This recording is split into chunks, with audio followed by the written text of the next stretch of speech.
बंधु धर्मज्ञान TV YouTube channel परिवार को आपण मान को स्वागत। जो मित्र माने हमारे चैनल को लाइक शेयर और सब्सक्राइब करि नांती से माने लाइक शेयर और सब्सक्राइब करने को कदापि भूलंतु नहीं। दर्शक बंधु आज रे कार्यक्रम माध्यम रे आमे आलोचना करिबा 2024 वर्षर शेष चंद्र ग्रहण विषय रे।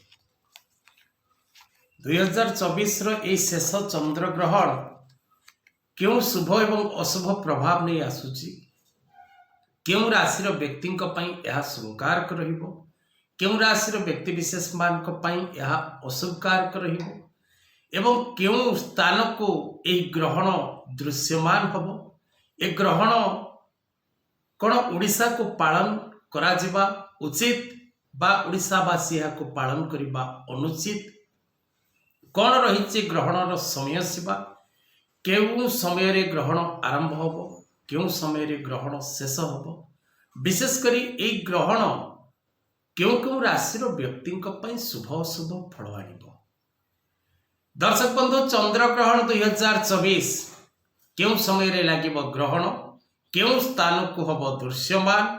18 सेप्टेम्बर 2024 चंद्र ग्रहण 5 राशि भाग्य को खोलिबो, 5 राशि भाग्य चमकिबो एवं विशेषकर यही 5टी राशि व्यक्ति निज जीवन रे 15 दिन पर्यंत कंटिन्यू बेसिस रे सफलता प्राप्ति करिवे। आपण को प्रयास उपरे निर्भर करे आपण को सफलता।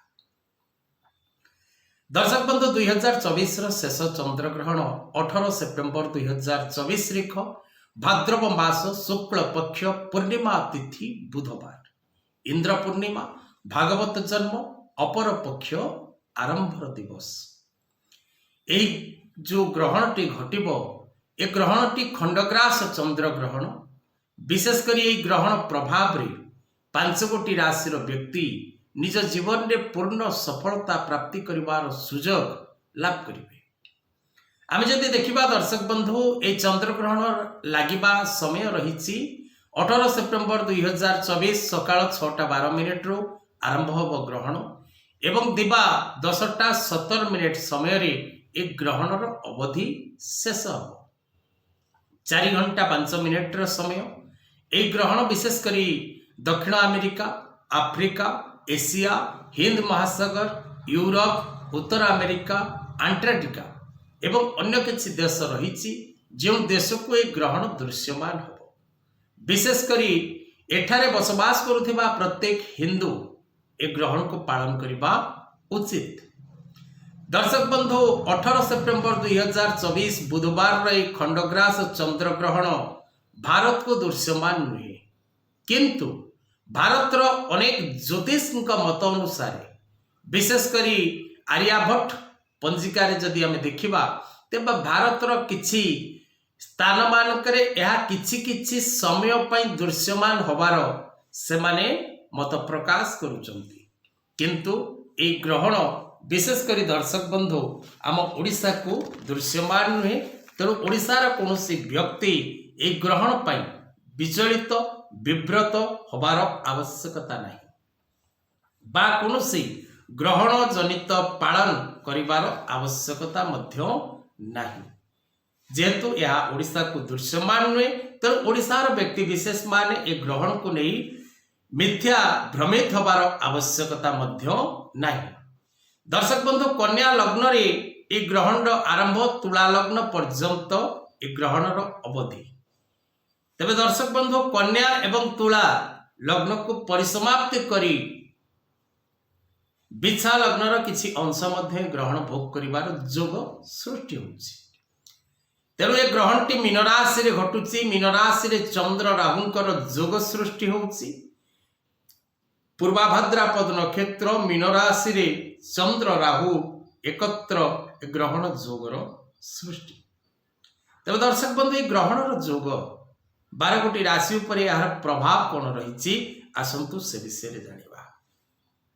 दर्शक बंधु जदि आपण निजर जन्म कुंडली विचार करने को चाहतांती, निज पिलामानकर नुआ जातक प्रस्तुत करने को चाहतांती, पिलामानकर शिक्षा, व्यवसाय, स्वास्थ्य, सेमानकर फाइनान्स, सेमानकर मैरिज लाइफ, ସେମାନଙ୍କର ଜାତକ ମେଳକ ବିବାହ ନିମନ୍ତେ ଯଦି ନୂଆ ଘରଟିଏ କରୁଛନ୍ତି, ଘରର ବାସ୍ତୁ ଭାଗପତ୍ର ଚାହୁଁଥାନ୍ତି, ବାସ୍ତୁ ଭିଜିଟ୍ କରିବାକୁ ଚାହୁଁଥାନ୍ତି, ଘର ନିର୍ମାଣ କରିଛନ୍ତି କିନ୍ତୁ ଆପଣ ସୁଖରେ ନାହାନ୍ତି, ଶାନ୍ତିରେ ନାହାନ୍ତି, ବିବାଦ ଲାଗି ରହୁଛି, ଶତ୍ରୁପୀଡ଼ା ଭୋଗ କରୁଛନ୍ତି, ତେବେ ତଳେ ଦିଆଯାଇଥିବା ନମ୍ବରରେ ଯୋଗାଯୋଗ କରନ୍ତୁ।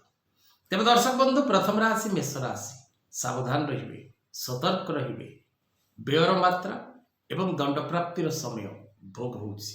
ହୁସିଆର ରୁହନ୍ତୁ, ସତର୍କରେ ରୁହନ୍ତୁ। ବୃଷ ରାଶି। ଧନଲାଭ, ମିତ୍ରଲାଭ, ପ୍ରତ୍ୟେକ କ୍ଷେତ୍ରରେ ସଫଳତା ପ୍ରାପ୍ତି କରିବାର ଯୋଗ। ମିଥୁନ ରାଶି। କର୍ମକ୍ଷେତ୍ରରେ ଉନ୍ନତି, ପାରିବାରିକ ଜୀବନରେ ସୁଖ ଶାନ୍ତି, ଦୂରସ୍ଥାନକୁ ଯାତ୍ରା, ସମସ୍ତ ପ୍ରକାରର ସୌଭାଗ୍ୟ ଲାଭର ଯୋଗ। କର୍କଟ ରାଶି। ସାବଧାନ ରହିବେ, ସତର୍କ ରହିବେ। ଶତ୍ରୁମାନେ ଏବଂ କର୍ମମୟ ଜୀବନରେ ଆପଣ କଷ୍ଟ ଭୋଗିବେ। ସିଂହ ରାଶିର ବ୍ୟକ୍ତି ସରକାରୀ କାର୍ଯ୍ୟରେ ସଫଳତା ପ୍ରାପ୍ତି କରିବେ। କିଛି ନୂଆ କରିବାର ପ୍ରୟାସ ଆପଣଙ୍କୁ ଲାଗି ରହିବ ଏବଂ ନୂଆ ଯୋଜନା ପ୍ରସ୍ତୁତ କରିବା ପାଇଁ ସମୟ ସାଥ ଦେବ। କନ୍ୟା ରାଶିର ବ୍ୟକ୍ତି ପୂର୍ଣ୍ଣ ଶୁଭଫଳ ଲାଭ କରିବେ। ପ୍ରତ୍ୟେକ ଦିଗରେ ସଫଳତା ପ୍ରାପ୍ତି କରିବେ। ଲଭ୍ ରିଲେସନସିପ୍ ବା ମ୍ୟାରେଜ ଲାଇଫରେ ଏବଂ ବ୍ୟବସାୟ କ୍ଷେତ୍ରରେ ପୂର୍ଣ୍ଣ ସଫଳତା ଲାଭ।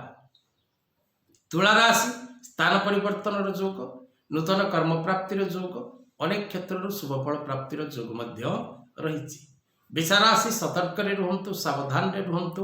ଭାବିଚିନ୍ତି ପ୍ରତ୍ୟେକ କାର୍ଯ୍ୟ କରିବାକୁ ଚେଷ୍ଟା କରନ୍ତୁ। ଜଲ୍ଦିବାଜିରେ କୌଣସି କାମ କରନ୍ତୁ ନାହିଁ।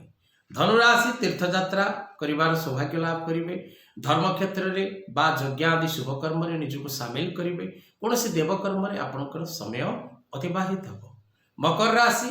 ବିଦେଶ କାର୍ଯ୍ୟରେ ଆପଣ ଅସଫଳ ହେବେ, ବ୍ୟବସାୟରେ କ୍ଷତି ସହିବେ, ମିତ୍ରମାନଙ୍କ ସହିତ ବିବାଦ ଦେଖାଦେବ, କୌଣସି ପୂର୍ବ ଶତ୍ରୁତା ଆପଣଙ୍କୁ କଷ୍ଟ ଦେବ।